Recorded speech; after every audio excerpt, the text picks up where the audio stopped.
बिस्मिल्लाहिर्रहमानिर्रहीम अस्सलाम वालेकुम स्टूडेंट्स। अल्लाह ताला से दुआ है कि आप सब खैरियत से हो। We were discussing chapter number 5 of math 9 that is factorization. Students, last lecture में हमने एक्सरसाइज 5.2 को ख़त्म किया था। आज की लेक्चर में हम एक्सरसाइज 5.3 से पहले मौजूद कुछ बेसिक कॉन्सेप्ट्स जिनमें रिमाइंडर थ्योरम शामिल है उसको देखेंगे। आइए शुरू करते हैं।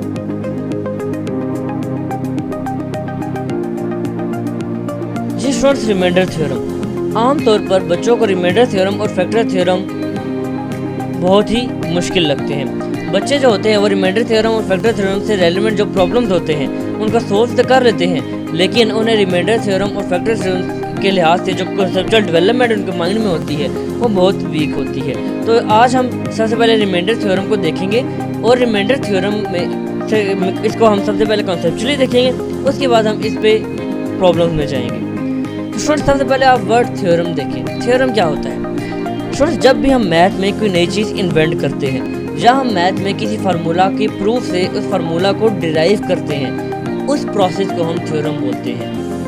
अब वर्ड रिमाइंडर में आते हैं। स्टूडेंट्स, रिमाइंडर क्या होता है? जी अगर मैं सिंपल डिवीजन की बात करूँ जो आप बचपन से करते आ रहे हैं, तो उसके लिहाज से रिमाइंडर क्या होता है? चलो मैं आपको रिकॉल करवाता हूँ। अगर मैं आपसे कहूँ कि आप 3 को 2 से डिवाइड करें तो आप कर लेंगे? ज़रा करके दिखाएं। जी 2 1 ज़ा 2।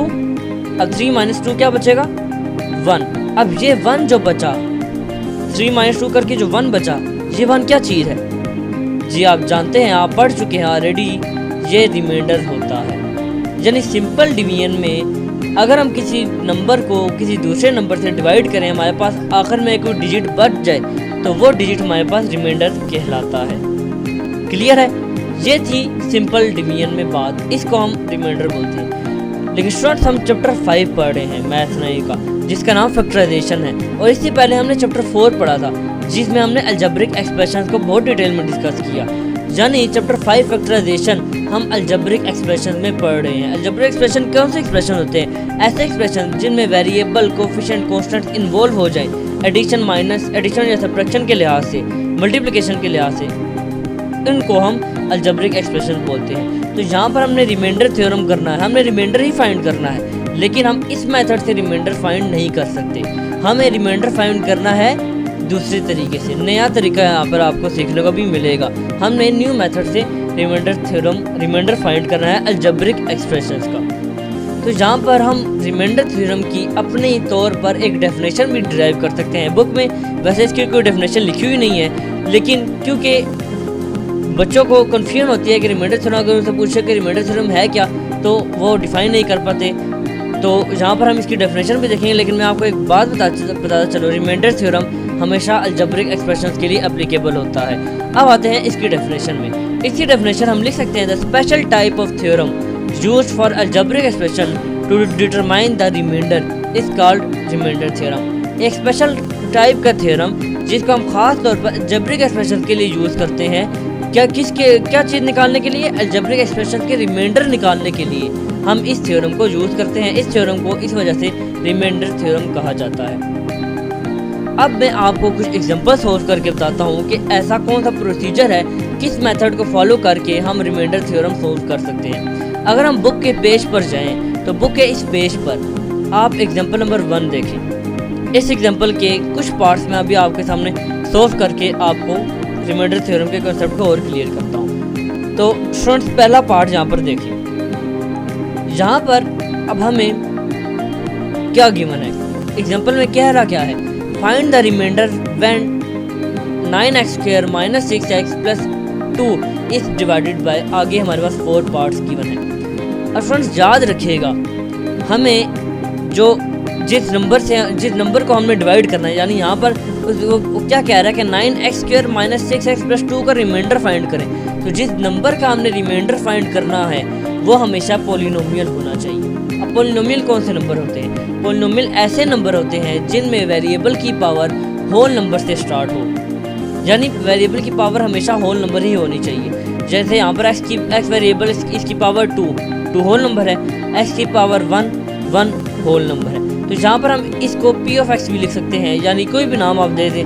मैं यहाँ पर p(x) लिख रहा हूँ, p फॉर पोलिनोमियल, या आप a जो मर्जी अल्फ़ाबेट लिख दें, लेकिन क्योंकि अब पोलिनोमियल है तो इसलिए हम इसको p से लिख रहे हैं। अब यहाँ पर x क्यों लिखा है ब्रैकेट में? x इसलिए लिखा है क्योंकि यहाँ पर x वेरिएबल्स यूज हुए हैं। अगर यहाँ पर x की जगह t होता तो यहाँ पर मैं t लिखता, y होता तो यहाँ पर मैं y लिखता। ये जो वेरिएबल आप यूज़ करेंगे वही आप ब्रैकेट में यहाँ पर लिख देंगे। तो जिसका रिमाइंडर हमने फाइंड करना है वो पॉलिनोमियल है और उसको हमने p ऑफ x का नाम दे दिया। अब यहाँ पर 4 पार्ट्स है। पार्ट नंबर 1 देखिए, x माइनस 3। ये हमारे पास x माइनस 3 कह रहा है कि आपने 9x² माइनस 6x प्लस 2 को x माइनस 3 से डिवाइड करें और रिमाइंडर क्या बचता है वो आप हमें बताएं। तो बहुत इजी है। इसके लिए आपने करना क्या है, पहला पार्ट देखिए x माइनस 3 है, आपने x माइनस 3 को इक्वल टू 0 पुट कर देना। क्लियर है? आपने x माइनस 3 को इक्वल टू 0 पुट कर दिया। अब यहाँ से हमें x की वैल्यू मिल जाएगी। जहाँ पर माइनस 3 है वहाँ पर जाकर 3 प्लस होगा, 0 के साथ x की वैल्यू हमारे पास आ जाएगी 3। ये हमारे पास आ गई x की वैल्यू। अब हमने फाइंड करनी है reminder. 9x² minus 6x plus 2 का हमने रिमाइंडर फाइंड करना है। अब देख रहे हैं हमारे पास x की वैल्यू आ गई। अब ये x की वैल्यू आप p ऑफ x में जहाँ जहाँ आपको x नज़र आता है वहाँ आप इस x की वैल्यू इनपुट कर दें। ये मैंने इनपुट कर दिया। जहाँ पर देखिए x² था, x² मैंने 3 पुट कर दिया क्योंकि x की वैल्यू 3 थी। यहाँ पर x, यहाँ पर मैंने 3। अब सिंपल मल्टीप्लिकेशन, सब्ट्रैक्शन, एडिशन है, इसको सोल्व कर लेते हैं। जहाँ पर 3 का स्क्वायर हमारे पास क्या हो गया जी, 3 का स्क्वायर हमारे पास हो गया 9। ओके, 3 का स्क्वायर यहाँ पर हमारे पास 9 हो गया। 9 9 यहाँ पर हो गया 27। सिमिलरली यहाँ पर 3 6 18 हो गया और प्लस 2 हमारे पास एज इट इज आ गया। क्लियर है? 3 का square 9, 9 9 81, 3 6 18 and 2 as it is.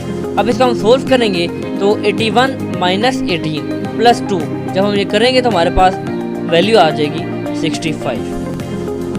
अब ये 65 क्या है स्टूडेंट्स? दरअसल 65 ये हमारा रिमाइंडर ही है। तो याद रखिएगा, जब भी अलजेब्रिक एक्सप्रेशन में आपको रिमाइंडर फाइंड करने का कहा जाए तो आपको एक पॉलिनोमियल गिवन होगा जिसका आपने रिमाइंडर फाइंड करना होगा और एक आपको लीनियर पॉलिनोमियल गिवन होगा। लीनियर पॉलिनोमियल से क्या मुराद? जिसमें x वेरिएबल की पावर 1 हो। ये सारे लीनियर पॉलिनोमियल हैं। तो आपको एक पॉलिनोमियल गिवन होगा किसी भी डिग्री का और एक आपको लीनियर पॉलिनोमियल गिवन होगा। उस लीनियर पॉलिनोमियल को इक्वल टू 0 पुट करके आप उस वेरिएबल की वैल्यू निकालेंगे। उस वेरिएबल की वैल्यू आप p ऑफ x में डालकर अपने आंसर को फाइनलाइज करेंगे और जो आपका फाइनल आंसर आएगा वही आपका रिमाइंडर होगा। चलिए एक और एग्जांपल से आपको समझाता हूँ। पार्ट नंबर 1 मैंने भी आपको कराया। अब पार्ट नंबर 2 इजी है, इसी तरह ही आपने करना है। पार्ट नंबर 3 थोड़ा बहुत क्रिटिकल लग रहा है, इसको आप देखते हैं। अब जहाँ पर हमारे पास अगेन एक लीनियर पॉलिनोमियल गिवन है 3x प्लस 1। अगेन वही काम है, 3x प्लस 1 को आप इक्वल टू 0 पुट कर दें। अब ये देखिए, ये जो 1 है, ये 1 वहाँ पर जाकर हो जाएगा माइनस, ये प्लस 1 है वहाँ पर जाकर हो जाएगा -1। फिर हमें x की वैल्यू निकालनी, यहाँ पर 3x बच जाएगा। x3 वहाँ पर जाकर डिवाइड हो जाएगा -1 के नीचे, तो x की वैल्यू आ जाएगी -1/3। क्लियर है? 1 जब वहाँ पर जाकर हो गया -3 वहाँ पर जाकर 1 के नीचे हो गया डिवाइड, तो -1/3 x की वैल्यू आ गई। सिंपल, अब वही काम है। जहाँ पर p ऑफ x में आपको x नज़र आ रहा है वहाँ पर आप x की जगह -1/3 डाल दें। मैंने आराम से डाल दिया। अब यहाँ पर आप देखें -1/3 मैंने डाला, -1/3 का स्क्वायर है तो 1 का स्क्वायर तो 1 ही हो जाएगा और 3 का स्क्वायर 3 9 हो जाएगा और यहाँ पर माइनस है और क्योंकि यहाँ पर स्क्वायर है और स्क्वायर इवन नंबर है तो जब भी हम माइनस की पावर इवन नंबर हो तो माइनस ख़त्म हो जाता है, यहाँ पर माइनस ख़त्म हो जाएगा। अब यहाँ पर आप देखें कटिंग हो रही है क्योंकि दोनों मल्टीप्लाई हो रहे हैं, 3 1 3 और यहाँ पर आप देखें तो 3 2 6, 3 1 3 और 3 2 6 और ये दोनों माइनस है। ये दोनों माइनस में क्या हो जाएंगे हमारे पास? ये हमारे पास हो जाएंगे प्लस और ये +2 एज इट इज यहाँ पर आ जाएगा। अब ये देखिए दोबारा कटिंग हो रही है, ये 9 और ये 9 आपस में कट गए। हमारे पास जहाँ पर सिंपल 1 बच गया, जहाँ पर 2 बच गया क्योंकि माइनस माइनस हो गया +2 और ये लास्ट वाला 2 एज इट इज आ गया। 1 + 2 हमारे पास आ गई वैल्यू 5। अब अगेन ये जो 5 हमारे पास क्या है? ये हमारे पास रिमाइंडर है। तो याद रखिए जब भी आप x की वैल्यू को निकाल के पॉलिनोमियल में पुट करेंगे और जो आपका फाइनल आंसर आएगा वही आपका अलजेब्रिक एक्सप्रेशन का या पॉलिनोमियल का रिमाइंडर होगा। अब 2 एग्जांपल मैंने करवाई हैं, 2 एग्जांपल बुक में सोल्ड हैं लेकिन आपने खुद प्रैक्टिस करनी है। याद रखिएगा self done is well done. Fourth part में आपको बता दूं, इसमें आपने घबराना नहीं है, क्योंकि ये x है तो आपने x की वैल्यू इक्वल टू 0 पुट करनी है, तो x इक्वल टू 0 ही आएगा। तो जहाँ जहाँ पर आप x नज़र आए वहाँ पे 0 डालेंगे तो पी ऑफ x की वैल्यू 2 आ जाएगी और 2 ही रिमाइंडर होगा। तो पार्ट नंबर 4 भी मैंने आपको मेंटली करवा दिया, पार्ट नंबर 2 ही आपने करना है। ये हमने समझ लिया रिमाइंडर थ्योरम। अब एक कॉन्सेप्ट और आपकी बुक में गिवन है रिमाइंडर थ्योरम के बाद, आइए ज़रा उस पर नज़र डालते हैं।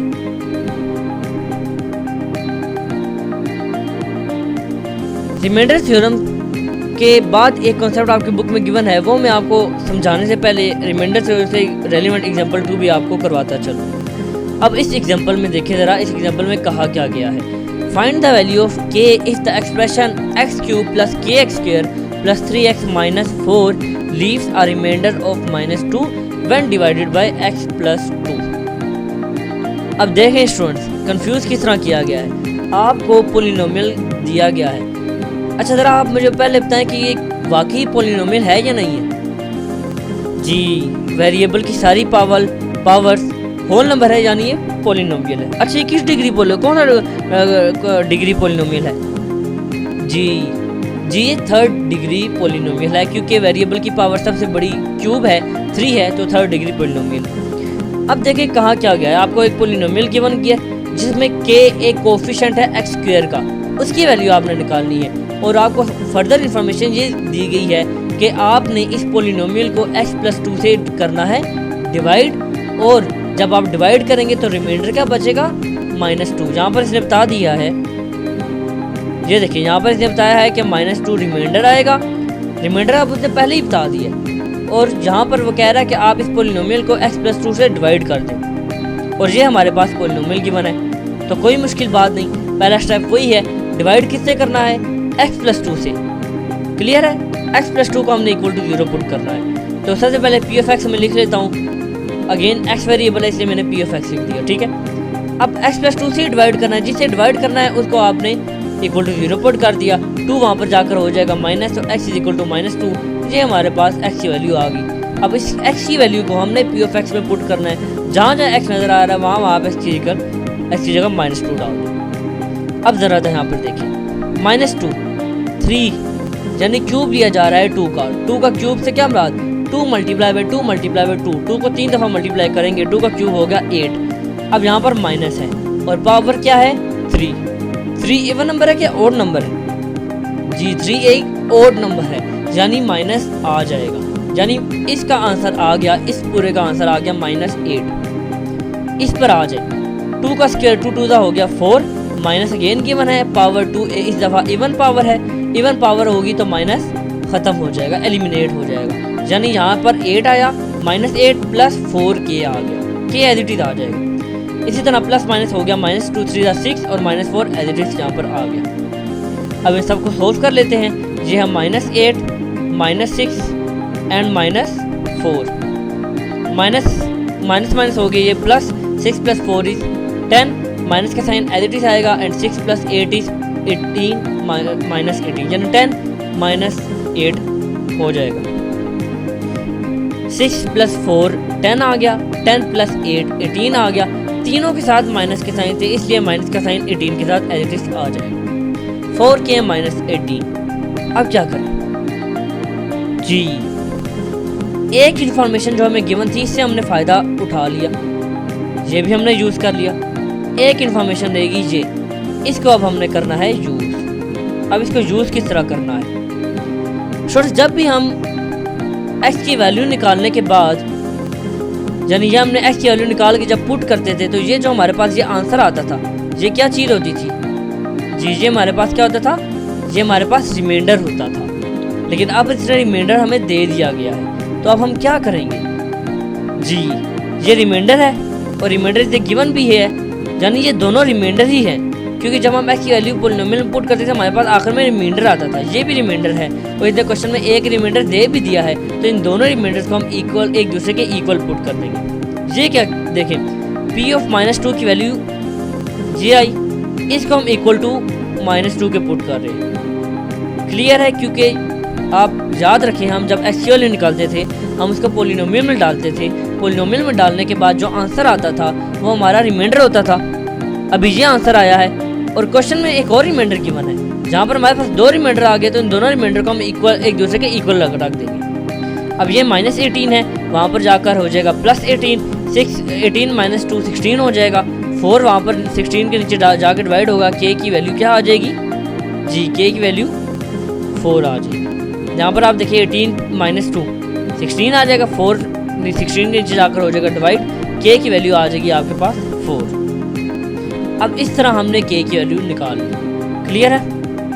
तो आपको इस तरह के क्वेश्चन भी बोर्ड में या एग्जाम में पूछे जा सकते हैं। अब आइए जो लास्ट एक कॉन्सेप्ट है रिमाइंडर थ्योरम के बाद बुक के नेक्स्ट पेज में उसको ज़रा डिस्कस करते हैं। जी ज़रा देखिए, ज़ीरो ऑफ पॉलिनोमियल। अब इसका क्या मतलब है, मैं ज़रा आपको बता दूँ ज़ीरो ऑफ पॉलिनोमियल होता क्या है।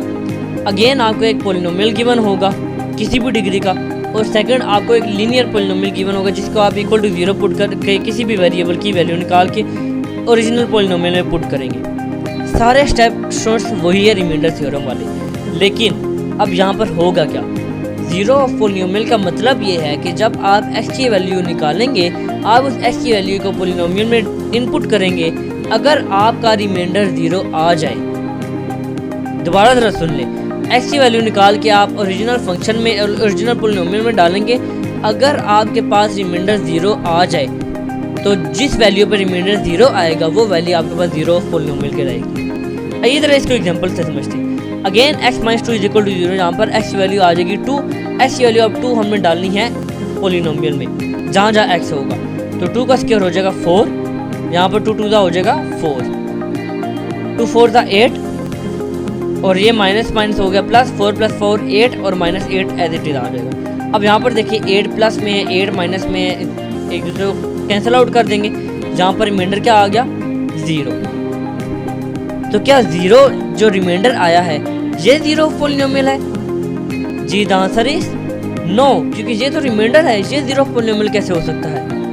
मैंने आपको क्या बताया था, ज़ीरो ऑफ पॉलिनोमियल क्या होता है, x की जिस वैल्यू पर रिमाइंडर 0 आ जाए, x की जिस वैल्यू पे रिमाइंडर 0 आ जाए वो वैल्यू ज़ीरो ऑफ पॉलिनोमियल होगी। तो x की वैल्यू क्या थी, 2 थी, इस पे रिमाइंडर 0 आया था, तो 2 हमारे पास ज़ीरो ऑफ पॉलिनोमियल हो जाएगा।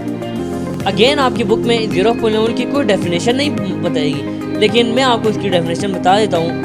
मेथड से ही इसकी डेफिनेशन मालूम हो रही है। इसकी डेफिनेशन क्या हो जाएगी, any point through which the remainder of polynomial become 0 by putting that point is called zero of polynomial. कोई भी पॉइंट जिससे पॉलिनोमियल का रिमाइंडर 0 आ जाए, जब हम उस वैल्यू को उस पॉलिनोमियल में पुट करेंगे वो वैल्यू हमारे पास, जब वो पॉइंट हमारे पास ज़ीरो ऑफ पॉलिनोमियल कहलाएगा। क्लियर है?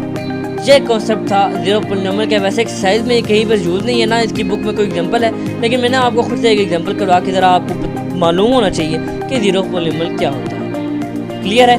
जहाँ पर आज का लेक्चर इख्तिताम को पहुँचता है। रिमाइंडर थ्योरम भी हमने क्लियरली देखा, ज़ीरो ऑफ पॉलिनोमियल भी हमने क्लियरली देखा। रह गया फैक्टर थ्योरम जो हम अपने नेक्स्ट लेक्चर वीडियो में देखेंगे। तब तक के लिए अल्लाह हाफ़िज़।